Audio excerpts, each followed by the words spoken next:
বিদ্যার দেবী শ্রী শ্রী সরস্বতী পূজা উপলক্ষে চাঁদপুর কেন্দ্রীয় কালীবাড়ি মন্দির প্রাঙ্গণে দিনব্যাপী চিত্রাঙ্কন ও শ্লোক প্রতিযোগিতা অনুষ্ঠিত হয়েছে।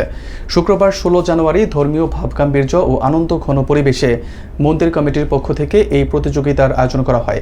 ধর্মীয় জ্ঞান অর্জন ও মেধা বিকাশের লক্ষ্যে আয়োজিত এই অনুষ্ঠানের বিস্তারিত থাকছে লক্ষণচন্দ্র সূত্রধরের প্রতিবেদনে। চাঁদপুর কেন্দ্রীয় মন্দির শ্রী শ্রী কালীবাড়ি মন্দির কমিটির উদ্যোগে সরস্বতী পূজা উপলক্ষে বর্ণাঢ্য আয়োজনে সম্পন্ন হয়েছে চিত্রাঙ্কন ও শ্লোক প্রতিযোগিতা।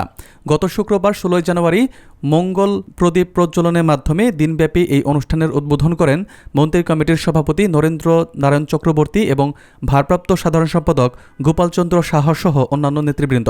এ সময় অনুষ্ঠানে উপস্থিত ছিলেন জেলা পূজা উদযাপন পরিষদের সভাপতি সুভাষচন্দ্র রায়, সাধারণ সম্পাদক তমাল কুমার ঘোষ, সহ সভাপতি পরেশচন্দ্র মালাকার এবং জেলা হিন্দু মহাজোটের সভাপতি রতনচন্দ্র দাস সহ বিভিন্ন পর্যায়ের নেতৃবৃন্দ।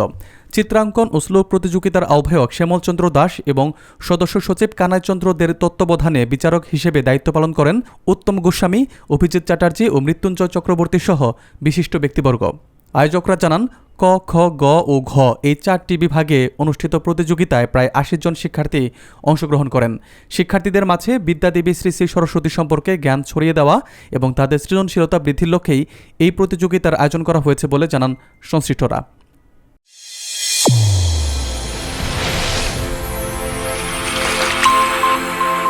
চ্যানেল A1 হৃদয়ের স্পন্দন।